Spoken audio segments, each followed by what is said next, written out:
গাউসে পাকের জামানায় এমন একটা মুসিবত বন্ধু আসলো, কোন ডাক্তার, কোন কবিরাজ, বন্ধু কোন ওঝা কি করতে পারতেছে না। এটাকে নির্মূল করার জন্য, প্রতিহত করার জন্য চেষ্টা করে পারতেছে না। এই চেষ্টা করে পারতেছে না। না পারার কারণে সর্বশেষে গাউসে পাকের হাত কাছে চলে গেল।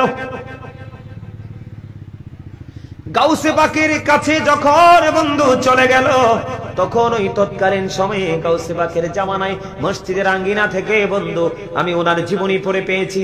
ওই ওনার মসজিদের সামনে থেকে আমরা এখন এগুলো বাধা গাছ বলি, কি বলি, বাধা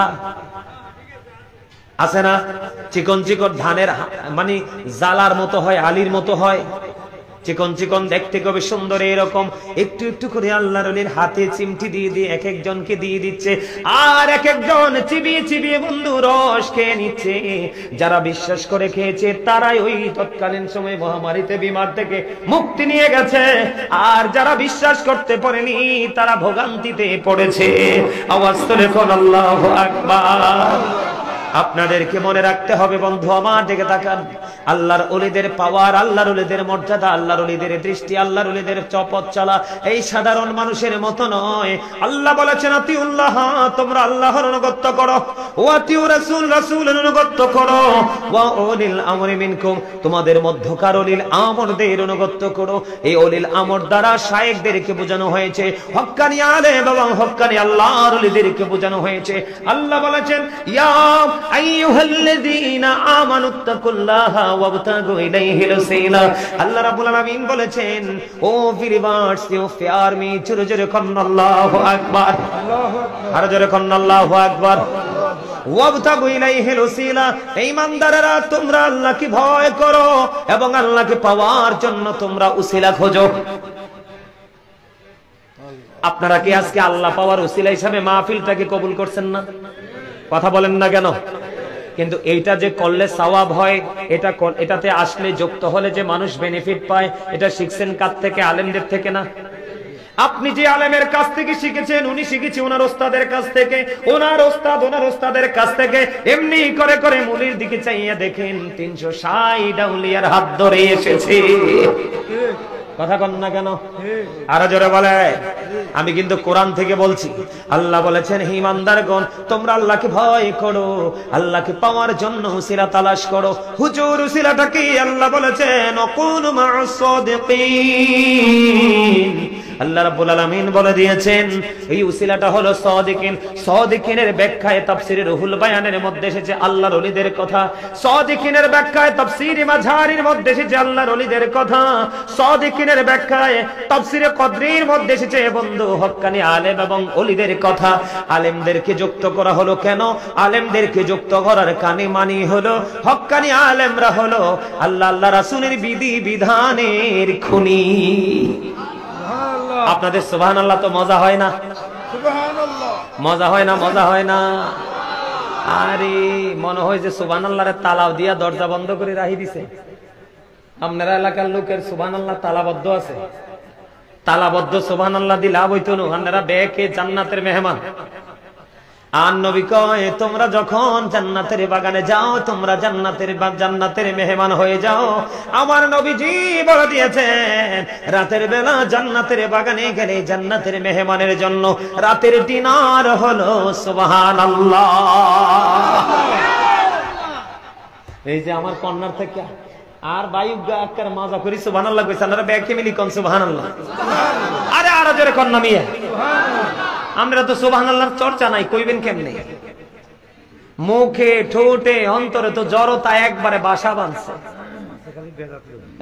আছে খালি বেদাত লই একখানা। ঠিক কথা কইছেন। এমনি বেদাত বলতে বলতে বলতে বলতে যুব সমাজে একবারে ফেঁকে দিয়ে গেছে। যুব সমাজের মাথার থেকে পা পর্যন্ত, সকাল থেকে বিকাল পর্যন্ত, এক শুক্রবার থেকে আরেক শুক্রবার পর্যন্ত পুরো সপ্তাহে খুঁজলে এদের কাছ থেকে নবীর সুন্নাহ খুঁজে পাবেন না। ওমা আমি কি ভুল কথা কইছি না? হ্যাঁ তোর এত কিতা দায় জানেননি? হ্যাঁ তোর এত ধাইয়া কথা কন না কেন? এই আম যে কত বড় বিষাক্ত সাপ, এই সাপের কামড় দিলে বিষ নামানো যায় না, পৃথিবীর সব সাপের বিষ নামানো যায়, এটার বিষ নামানো যায় না। এরা ওই সাপের বিষের কামড় খেয়ে বিষাক্ত হয়ে আছে। এরা জবান দিয়ে সুবহানাল্লাহ আসবে কোত্থেকে? কথা কন না কেন? আল্লাহর ওলিদের কথা বেদাত করলে তোমরা মজাই লাগে, তোমরা শোনো মন দিয়া। আল্লাহর ওলিদের কাছ থেকে যত দূরে যাবে ততই তোমরা ধ্বংস হবে। আরে আল্লাহর ওলি তো অনেক উপরের লেভেল। তোমার মধ্যে হক্কানি আলেম আছে, আল্লাহ বলেছেন তার সাথে যুক্ত হও আর তার সাথে আমার জান্নাতে চলে আসো। সুবহানাল্লাহ। আর জোরে সুবহানাল্লাহ। আরে আর কথা তো অনেকের কাছে মজা লাগতো না, আইন কিয়া কইতাম। মজা না লাগলেও কিছু করার নাই, এগুলো প্রেমের আলাপ। হ্যাঁ, বুঝতে হবে এই আলাপ নাই বিদায় দুনিয়া গজবে ভরে যাচ্ছে। আল্লাহর প্রিয় লোকদেরকে নিয়ে আলোচনা করাও সাধারণ মুসল্লিদের জন্য, মুসলমানের জন্য ইবাদত। জোরে কন্যা সুবহানাল্লাহ। আরে আরো জোরে। এখানে শুধু ক্ষান্ত নয় বন্ধু, আমার দিকে তাকান। ইন্নাল্লাযীনা ইউবাইউনাকা ইন্নামা ইউবাইউনাল্লাহ ইয়াদুল্লাহি ফাওকা আইদিহিম। যারা আপনার হাতে বায়াত করে তারা যেন আল্লাহর হাতে বায়াত করে।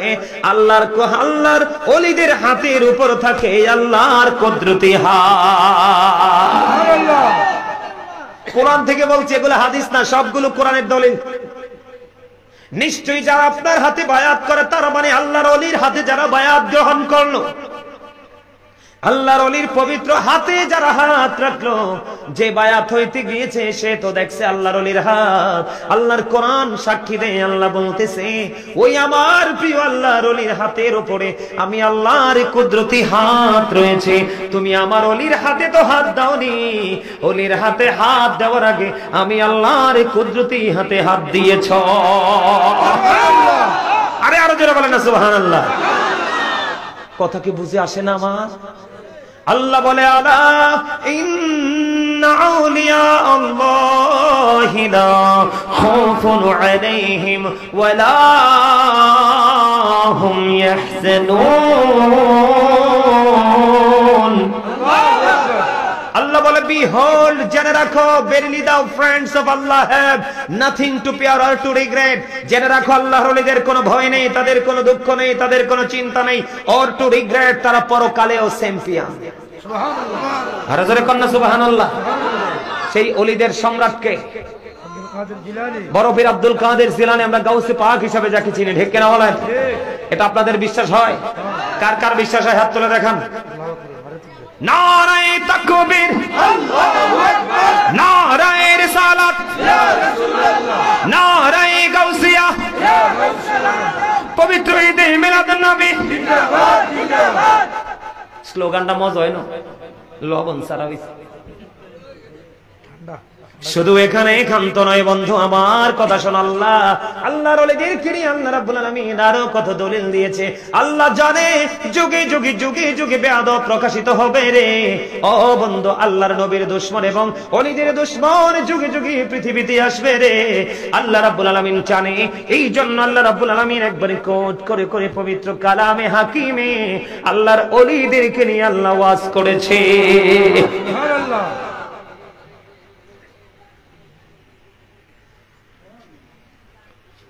আল্লাহ বলেছেন, আর শোনেন, নাহনু আউলিয়াউকুম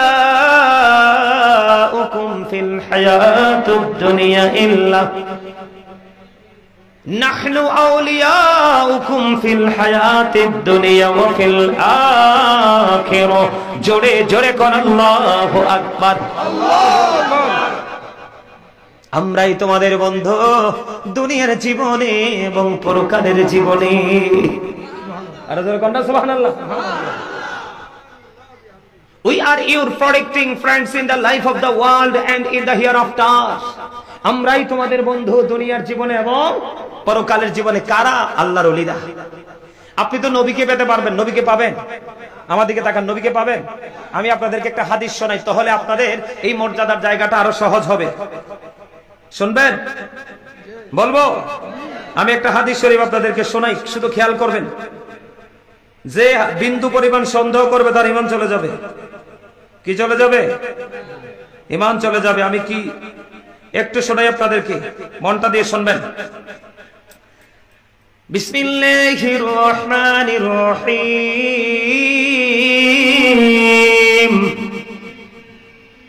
বিসমিল্লাহ পড়তে পারেন না?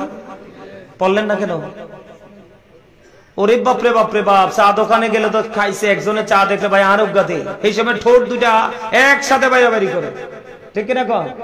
বিসমিল্লাহ পড়তে পারলেন না মিয়া, কি মুসলমান হয়েছেন? মুসলমানের আমরা তো জাতের মুসলমান না, ও জাতের মুসলমান। কথা কন না কেন? মুসলমান হবে উনি যার মধ্যে মুসলমানিত্ব 100% থাকবে, এটা হলো জাতের মুসলমান। কথা কয় না কেন? বিসমিল্লাহ শরীফ যে ব্যক্তি সঠিকভাবে পড়বে তার আমলনামায় 4টা নিয়ামত বরাদ্দ হবে। কয়টা?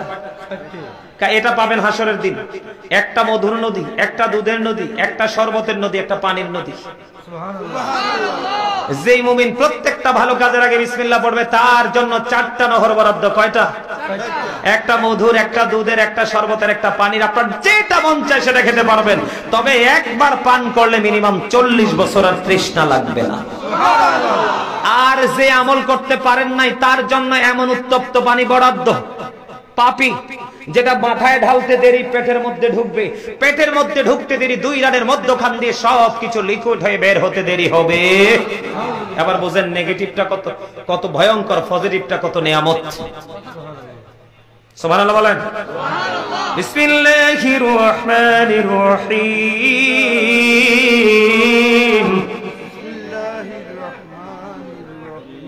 মাশাআল্লাহ, এমনি পড়বেন লগে লগে আমলনামায় নেক ঢুকবো। একটা হরফে 10টা নেকি, আর রমজানে তো একটায় 700 পর্যন্ত যায়। সুবহানাল্লাহ বলেন না কেন? রমজান মাসে একটা মিলাদ পড়বেন, 700 মিলাদের সওয়াব পাবেন। রমজান মাসে একটা কোরআন খতম দিবেন, 700 কোরআন খতমের সওয়াব পাবেন। আল্লাহ এমন ভাবে কবুল করে নেক আমাদের সবাইকে। সকলে বলুন আমিন। আরো জোরে। বন্ধুরে আমার খেয়াল করেন, عن أبي هريرة رضي الله تعالى عنه قال رسول الله صلى الله عليه وسلم من أطاعني فقد أطاع الله ومن عصاني فقد عصى الله ومن أطاع أميري فقد أطاعني ومن عصى أميري فقد عصاني متفق عليه। বন্ধুরে আমার عن أبي هريرة رضي الله تعالى عنه আবু হুরায়রা রাদিয়াল্লাহু তাআলা আনহু থেকে বর্ণিত قال رسول الله صلى الله عليه وسلم রাসূল সাল্লাল্লাহু আলাইহি সাল্লাম বলতেছেন, আমার দিকে তাকান, রাসূল সাল্লাল্লাহু আলাইহি সাল্লাম বলতেছেন, ইরশাদ করেছেন, মান আতাআনি ফাকাদ আতাআল্লাহ, যে ব্যক্তি আমার অনুগত করে সে আল্লাহর অনুগত করে। সুবহানাল্লাহ। যেই ব্যক্তি আমি নবীর অনুগত করে সে যেন আল্লাহর অনুগত করলো। সুবহানাল্লাহ। আল্লাহ রাব্বুল আলামিন, আল্লাহর হাবিব বলতেছে আমার দিকে তাকান, তারপরে আল্লাহ রাসূল বলেছেন ওয়ামান আসানি ফাকাদ আসাল্লাহ, যেই ব্যক্তি আমার অবাধ্য করলো সে যেন আল্লাহর অবাধ্য করলো। তার মানে যেই ব্যক্তি রাসূলকে ওভারটেক করলো অটোই আল্লাহর ওভারটেক হয়ে যায়। কারণ আল্লাহ রাব্বুল আলামিন হাদিসে কুদসির মধ্যে বলে দিয়েছেন, লাউলা কালামা আজহারতু রাবুবিয়াতি, আমি যদি আপনাকে প্রকাশ না করতাম আমি প্রভুর প্রভুত্ব প্রকাশ হতো না। লাউলা কালামা আমি যদি আপনাকে সৃষ্টি না করতাম তাহলে কোনো কিছুই সৃষ্টি করতাম না। রাসূল বলতেছে I am from the light of Allah, আমি আল্লাহর নূর থেকে, and everything has been created from my light, সৃষ্টির প্রত্যেকটা বস্তু আমি নবীর নূর থেকে। জোরে জোরে বলেন না সুবহানাল্লাহ। নবীর নূরের পক্ষে না মাটির পক্ষে? আপনারা নূরের পক্ষে কে কে 2 হাত তুলে দেখান। সোজা করে সোজা করে একবার ইয়া রাসূলুল্লাহ জিন্দাবাদ জিন্দাবাদ আহলে সুন্নাত ওয়াল জামাত। হাত নামান। বড়তুলার পক্ষ থেকে লাল গোলাপ শুভেচ্ছা, এটা কোন লাগে না? কথা কেন? আরো জোরে। আমি একটুখানি ঢুকলাম নবীজির কাছে নবীর মর্যাদা বোঝানোর জন্য। এই জন্য আমার নবী বলেছে, আল্লাহ জানিয়ে দিয়েছে হাবিব আপনি জানিয়ে দেন, যে আমার হাবিবের অনুগত করবে সে আমি আল্লাহর অনুগত করে ফেললো, যে আমার হাবিবের অবাধ্য হবে সে আমি আল্লাহর অবাধ্য হয়ে গেল। এর পরেরটা দেখেন আরো কত মজার, যেটা আপনার আমার হাতের নাগালে, আপনার আমার 100% বন্ধু হাতের নাগালে। একটুখানি মন দিয়ে শোনেন। এরপরে আপনার আমার প্রাণে নবী বলেছেন ওয়ামান আতওয়া আমিরি ফাকাদ আতওয়ানি, যেই ব্যক্তি আমার আমিরের অনুগত করে সে যেন আমি নবীর অনুগত করলো। সুবহানাল্লাহ। এরপরে আপনার আমার প্রাণে নবী আবার বলেছেন ওমান আসা আমিরি ফাকাদ আসানি মুত্তাফাকুন আলাই। আপনার আমার প্রাণে নবী বলে দিয়েছেন যেই ব্যক্তি আমার আমিরের অবাধ্য করে সে যেন আমি নবীর অবাধ্য করলো। জুড়ে জুড়ে বলেন না নাউজুবিল্লাহ। কি বুঝতে পারলেন? নবীকে মানলে আল্লাহ মানা হয়ে যায়, নবীকে অমান্য করলে আল্লাহকে অমান্য করা হয়ে যায়। এরপরে সেকেন্ড স্টেজে সে নবীজি বলতেছেন এবার যে ব্যক্তি আমার আমিরের অনুগত্য করে সে আমি নবীর অনুগত্য করলো, যে আমার আমিরের অবাধ্য করলো সে আমি নবীর অবাধ্য করে ফেললো। এর আমির মানে হলো বন্ধু নবীর প্রতিনিধি। আহলে সুন্নাত ওয়াল জামাত একমাত্র হক দল, বাকি সব বন্ধু জাহান্নামী। আমার নবীজি বলে দিয়েছেন, বলবো নি? আরো জোরে বলেন, আরো জোরে। আমার নবীজি বলেছেন যেই ব্যক্তি আমাকে এবং আমার সাহাবায়ে কেরামদেরকে অনুসরণ অনুকরণ করবে ওটাই হলো আহলুস সুন্নাত ওয়াল জামাত। নবীজি বলেছেন আহলুস সুন্নাহ ওয়াল জামাত ইজ দ্য বেস্ট পার্টি। ওইটা হলো শ্রেষ্ঠ দল। ওই দলের অন্তর্ভুক্ত যারা পরিপূর্ণ সুন্নাহ মেনে চলতে পারবে আল্লাহ তাদের জন্য বরাদ্দ করেছেন প্যারাডাইস। আল্লাহ বলবে ইউ গো টু প্যারাডাইস, জান্নাতে চলে যাও, অন্যথা you have to go to hell, চলে যেতে হবে জাহান্নামে। জোরে জোরে কন্যা বুঝে আসছে কিনা? যুবক ভাইরা বলো বুঝে আসছেনি? জীবন যদি চলে যায় আল্লাহর ওলির বিপক্ষে যাইবানি? আল্লাহর ওলির বিপক্ষে যাইবা? দেখবা যোগে যোগে আলেম বের হবে। নবীজি বলে দিয়েছেন, নবীজি বলে দিয়েছেন তাদের শিক্ষাগত যোগ্যতা থাকবে না কিন্তু লেবাস থাকবে। হেই সেই লেবাস থাকবে কি? লেবাস থাকতে দেখবা তুমি বড় মুন্সি, কিন্তু আদতে সঠিক কলমের কালি তার কলিজায় থাকবে না। মন গড়া কথা বলতে বলতে সাধারণ মানুষকে ফিতনায় ফেলে দিবে। নবীজি বলেছেন কিয়ামতের পূর্বক্ষণে সবচেয়ে নিকৃষ্ট মানুষ হবে ওই সমস্ত মোল্লারা। এখনই তাদের চেহারা আমরা মাঝে মাঝে দেখতে পাই, আস্তে আস্তে প্রকাশ হবে। তোমরা অ্যালার্ট থাকবা। কোন দৃষ্টি নিয়ে আল্লাহর ওলিদেরকে নিয়ে কথা বলে, কোন দৃষ্টি নিয়ে নবীকে নিয়ে কথা বলে তোমাদেরকে বুঝে নিতে হবে। এখানে আমি যেটা বুঝাইতে চেয়েছি, তুমি তোমার হাতের নাগালে যদি সত্যিকারের নবী প্রেমিক, ওলি প্রেমিক, সাহাবায়ে কেরাম, কোরআন সুন্নাহ প্রেমিক যদি একজন আলেম পাও তুমি তাকে মানবা। নবীজি বলছেন তাকে মানা মানি আমি নবীকে মানা হয়ে গেল। আর আমি নবীকে মানলেই তুমি অটো আল্লাহ পেয়ে গেলা। তার কারণ হলো আল্লাহ বলেছেন মাইয়ুতির রাসূলা ফাকাদ আতাল্লাহ, হি হো ওবিস দা এবস্টিল ওবিস আল্লাহ। যেই ব্যক্তি রাসূলের নির্দেশ মানলো সে যেন আল্লাহর নির্দেশ মানলো। আল্লাহ বলেছেন সে বলুন ইফ ইউ ডু লাভ আল্লাহ, যদি তোমরা আল্লাহকে ভালোবেসে থাকো, ফলো মি মুহাম্মদ সাল্লাল্লাহু আলাইহি ওয়াসাল্লাম, মুহাম্মদ সাল্লাল্লাহু আলাইহি সাল্লামের অনুগত হয়ে যাও। আল্লাহ উইল লাভ ইউ, আল্লাহ তোমাদেরকে ভালোবাসবে। এন্ড ফরগিভ ইউর সিনস, আল্লাহ তোমাদের জীবনের গুনাহগুলি maaf করে দিবে। আরো জোরে বলেন না সুবহানাল্লাহ। আর একটু মহব্বতে মা, খবরটা ভালো লাগছে না? আপনি আল্লাহকে পাইতে হলে যাইতে হবে কার কাছে? রসুলের কাছে। এখন আপনি তো রসুলকে, রসুলের বাড়ি যাওয়ার স্টেশন আপনার চিনা জানা নাই। রসুলের বাড়ি যাওয়ার যে ভাড়া লাগবে, নবীর কাছে যাইতে যে আপনার ভাড়া লাগবে সেই ভাড়াও আপনার কাছে নাই। সেই ভাড়া হলো নবীর প্রেম। আপনি ওই প্রেম নামক ভাড়াটা পেয়ে যাবেন হক্কানি আল্লাহর ওলিদের কাছে গেলে। আপনাদেরকে বলে বন্ধু, আল্লাহর ওলিদের কাছে হক্কানি আলেমদের সাথে যদি কোনো মানুষের জীবনের সম্পৃক্ততা থাকে তার মর্যাদা কমে না বরং বাড়ে। লুকে যাই বলক ভাই আমি আমার সোনার হরিণ চাই। কথা বলেন না কেন? গাউসে পাকের দরবারে সব সময় ওনার প্রেমে পড়ে একটা যুবতী মেয়ে আসতো, বুঝছেন নি? যুবতী মেয়ে সব সময় আসতো, কিন্তু মেয়েরা সুন্দর হইলে, কিউট হলে ছেলেরা পছন্দ করবে, ভালোবাসবে, এটাই তো স্বাভাবিক। ভালোবাসাটা দোষের কিছু নয়, কিন্তু যদি নোংরামি করে এটা হলো সবচেয়ে বড় দোষের ব্যাপার। এই যুবক ছেলেটা মেয়েটার দেখে তার প্রেমে পড়লো, কিন্তু মেয়েটাকে যতই কৌশল খাটাক না কেন মেয়েটা তার প্রস্তাবে রাজি হয় না। একদিন সে চিন্তা করলো প্রতিদিন কোন সময় আসে কোন সময় যায়। ওই যুবক খেয়াল করলেন একটা বন্ধু অন্ধকার আচ্ছন্ন জায়গা থেকে মাটির রাস্তার মধ্যখানে বন্ধু গর্ত খনন করলেন, বড় গর্ত খনন করলেন। বড় গর্ত খনন করার পরে এই গর্তের মধ্যে বন্ধু, এই গর্তের মধ্যে বড় গর্ত খনন করার পরে ওই ছেলেটা কি করলেন, কাঁচা ডালপালা দিয়ে বন্ধু গর্তের মধ্যে বসে আছে। মেয়েটা যখন রওনা দিল, রওনা দেওয়ার পরে বন্ধু খেয়াল করবেন, মেয়েটা রওনা দেওয়ার পরে যুবকটা কাছাকাছি যাওয়ার পরে গর্ত থেকে উঠে বন্ধু মেয়েটাকে গ্রাস করলেন। আর ওই মেয়েটা তাৎক্ষণিক ভাবে ডাক দিয়ে বললেন ইয়া গাউসে পাক। তখন গাউসে পাক নামাজ পড়ার জন্য ওযু বানাতে বের হলেন। যখন আল্লাহর ওলিরা, ওই যে আমি বলেছি আল্লাহর ওলিদের কান আল্লাহর কুদরতি কান হয়ে যায়, পৃথিবীর সাধারণ মানুষ যেটা শোনে না আল্লাহর ওলিরা সেটা শোনে, পৃথিবীর সাধারণ মানুষ যেটা বোঝে না আল্লাহর ওলিরা সেটা বোঝে, পৃথিবীর সাধারণ মানুষ যেটা দেখে না আল্লাহর ওলিরা সেটা দেখে রে। এবার কি করলেন, গাউসে পাকের পরনে ছিল খরম। যুবক ভাইরা তোমরা খরম দেখছুনি? কাঠের খরম আমি দেখেছি এবং পড়েছি আমার নানার, এখন কোথায় আছে জানি না। ছোট থাকতে অনেক সুন্দর কিন্তু খরম দেখতে, মাটিতে হাঁটলে আওয়াজ হয় না, পাকা রাস্তায় হাঁটলে টুকটুক শব্দ হয়। বন্ধু খেয়াল করেন, যুবক আমি তোমাদের কি বলছি বন্ধু, গাউসে পাক এটা এমন একটা নিয়ামত, এমন একটা প্রেম, এত একটা শক্তি আমরা মুসলমানদের জন্য।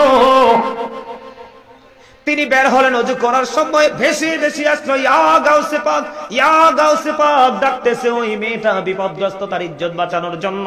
বন্ধু তখন গাউসে পাক কি করলেন, ওনার পা থেকে একটা খরম হাতে নিয়ে বন্ধু যেই দিক থেকে আওয়াজটা আসলো সেই দিকে নিক্ষেপ করলো। বিদ্যুৎ গতিতে বন্ধু এই খরমটা চলে গেল ওই অসৎ উদ্দেশ্য হাসিল কারণেওয়ালা ওই যুবকের মাথায়। মেয়েটা বক্তব্য দিয়েছে, এবার এটা চলে গেল যুবকের মাথার মধ্যে। অতক্ষণ পর্যন্ত আঘাত করেছে যতক্ষণ না পর্যন্ত যুবকটা বেহুশ হয়ে মাটিতে না পড়েছে। মেয়েটার ইজ্জত নিতে পারেনি, গাউসে পাকের খরম তাকে আঘাত করতে শুরু করলো। করতে করতে ছেলেটা মাটির মধ্যে বন্ধ লুটিয়ে পড়লো। লুটিয়ে পড়তে পড়তে এবার মেয়েটা আর তার সামনের দিকে না যাইয়া গাউসে পাকের দরবারে ফিরে চলে আসলো। আইসা দেখে গাউসে পাক দাঁড়িয়ে আছে, তার একটা মাত্র পায়ে খরম আর একটা নাই। এবার একটা ডাক দিয়ে বলল, হুজুর আমার এমন এমন অবস্থা, কোথা থেকে জানি একটা তীর এসে যুবকটাকে আঘাত করলো। এবার গাউসে পাক বলে, না না না, তুমি কি আমাকে ডেকেছিলে? এতক্ষণ আমি ডেকেছিলাম, আমাকে এক যুবক আক্রমণ করেছিল আমার ইজ্জত লুটে নেওয়ার জন্য। তখন আমি আপনাকে ডাক দিলাম, ডাক দেওয়ার সঙ্গে সঙ্গে দেখলাম আমার সামনে এইরকম অস্ত্র আসলো, যুবকটার মাথায় আঘাত করলো, যুবকটা মাটিতে ঢলে পড়লো। আমি আপনার দরবারে চলে আসলাম। গাউসে পাক চাইয়া দেখে, পাগল এটা তীর না, তীর না, চাইয়া দেখ আমার একটা খরম আর একটা নাই, ওইটা হলো আমার একটা খরম, পাঠাইছি তোর ইজ্জত বাঁচানোর জন্য।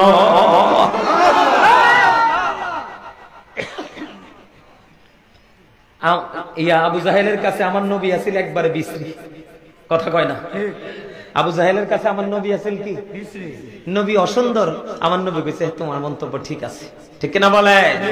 আর আবু বকরের কাছে আমার নবী হলো শ্রেষ্ঠ নূর, শ্রেষ্ঠ সুন্দর। আমার নবী আবু বকরকে বলেছে, আবু বকর তোমার মিম করাও ঠিক, কারণ তোমার মনের ঘর কালো, এই জন্য যাকে দেখো তোমার কাছে কালো মনে হয়। আর আবু বকরের মনের ঘর নূরের আলোয় ভরা। আমার নবীর দিকে তাকাইলে সে দেখে নূরে ভরপুর। আমার নবীর চেহারা পূর্ণিমার চাঁদ চাইতেও সুন্দর। আর জোরে কন্যা সুবহানাল্লাহ, আর জোরে কোন। জাবের ইবনে সামুরা রাদিয়াল্লাহু তাআলা আনহু, আমার দিকে তাকান, एग्जांपल দেই। জাবের ইবনে সামুরা রাদিয়াল্লাহু তাআলা আনহু তিনি কি করলেন, লাল রঙের চাদর মুড়ি দিয়ে বন্ধু পূর্ণিমার রাতে কি করলেন, নবীজি শুয়ে রইলেন। এবার জাবের ইবনে সামুরা বন্ধু পূর্ণিমার রাতে একটা বার চায় চাঁদের দিকে, আর একটা বার চায় আমার নবীর নূরানি চেহারা মোবারকের দিকে। একটা বার চায় চাঁদের দিকে, একটা বার চায় আমার নবীর নূরানি চেহারা মোবারকের দিকে। জাবের ইবনে সামুরা সর্বশেষে বললেন, আমি চাইয়া দেখলাম ওই পূর্ণিমার চাঁদ চাইতেও সুন্দর আমার নবী।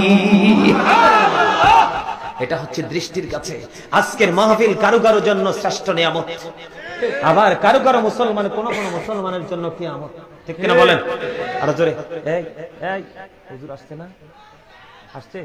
আমি গিয়া রবি শরীফটা নিয়ে একটু বক্তব্য দিয়ে নেমে যাচ্ছি। আপনাদের এলাকায় গিয়া রবি শরীফ পালিত হয়? আরো যারা বলেন গিয়া রবি শরীফ পালিত হয়। আপনারা কি গিয়া রবি শরীফের পক্ষে না বিপক্ষে? কে কে পক্ষে হাত তোলেন, হাত নামান। এটা নিয়ে একটু বক্তব্য দিই।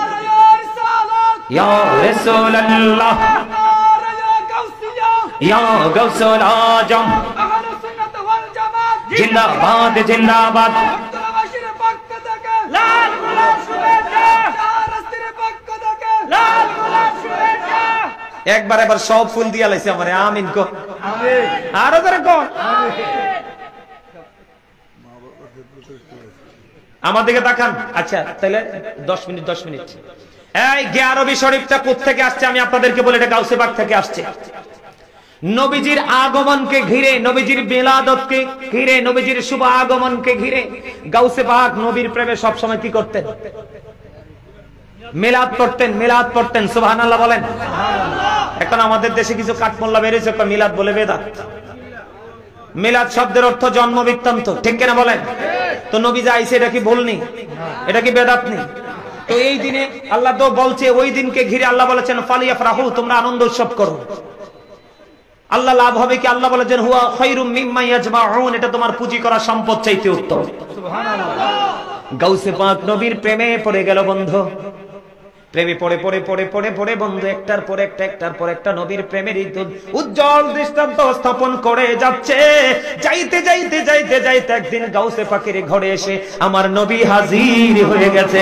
রে গাউসে পাক, আমি নবীকে এত ভালোবাসো, আমি তোমাকে আজকে গিয়ারবি শরীফ দিয়ে গেলাম। সুবহানাল্লাহ। এই গিয়ারবি শরীফ ঈমান বিশ্বাসের সাথে যেই ব্যক্তি বন্ধু আমল করবে, কি করবে? আমল করবে। জীবনে দুনিয়ায় তার কোনো অভাব থাকবে না, দুঃখ থাকবে না, এবং পরকালে যাওয়ার সময় ফিউচারের দিকে আপনি হাঁটার সময় ফিউচারকে ব্রাইটনেস করার জন্য যত রাস্তা প্রয়োজন এই গিয়ারবি শরীফের প্রেমের কারণে আল্লাহ রাব্বুল আলামিন আপনাকে ওপেনিং করে দিবে। আমি আপনাকে বলি, আমি ঠিক ক্লাস 9-10 থেকে বন্ধু জানতে পেরেছি গিয়ারবি শরীফের মর্যাদা পাওয়া। সেই থেকে এই যে আমার বাচ্চাগুলো আমার সাথে আছে, আরো আছে গাড়িতে, ওরা জানে এখনো পর্যন্ত প্রতি মাসে আমি গিয়ারবি শরীফ পালন করি। তীর মিস হবে, আমার প্রতি মাসের গিয়ারবি শরীফ মিস হয় না। আমার বাসায় যখন যেখানে গিয়ারবি শরীফ পালন করি, আমেরিকা থেকে, লন্ডন থেকে, ইতালি থেকে, পৃথিবীর বিভিন্ন দেশ, বাংলাদেশের বিভিন্ন জেলা থেকে মানুষ লাইভ শো করে, এবং গিয়ারবি শরীফ না হইলে আমাকে জবাবদিহিতার আওতায় আমাকে আসতে হয়। এখনো নবীর প্রেমিক পৃথিবীতে অসংখ্য আছে, চাইলেই গিয়ারবি শরীফ বন্ধ করা যায় না। এবার আসেন, যারা বেদাত বলে এর সঠিক বিবেক বুদ্ধি বিবেচনা করার ক্ষমতা নাই। আমার দিকে তাকান। গিয়ারবি শরীফে আমরা কোরআন তেলাওয়াত করি, দরুদ পড়ি, জিকির করি, ফাতিহা পড়ি, পড়ি কি পড়ি না? এই সবগুলো মিলাইয়া এটার নাম হলো জিকির। কথা কয় না? জিকির হলো আরবি শব্দ, বাংলাতে বলা হয় স্মরণ, ইংলিশে এটাকে বলা হয় রিমেম্বার। জিকির করা ফরজ, যারা জিকির করে তারা জিন্দা, যারা জিকির করে না তারা মুর্দা। গিয়ারবি শরীফের মধ্যে আমি দরুদ পড়ি। দরুদের ফজিলত আপনাকে আমি বলি, নবীজি বলে দিয়েছে পৃথিবীর বুকে নবীকে ভালোবেসে যে যত বেশি দরুদ পড়বে, নবীজি বলে দিয়েছেন সেই কাল হাসরের দিন নবীজির তত কাছে থাকবে।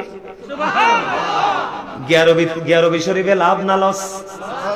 কেউ যদি জুমার দিনে নবীকে ভালোবেসে মাত্র 80 বার দরুদ পড়ে, তার 80 বছরের সগীরা গুনাহ মাফ। সুবহানাল্লাহ। এই দরুদ তো গিয়ারবি শরীফে আমরা পড়ি। ঠিক।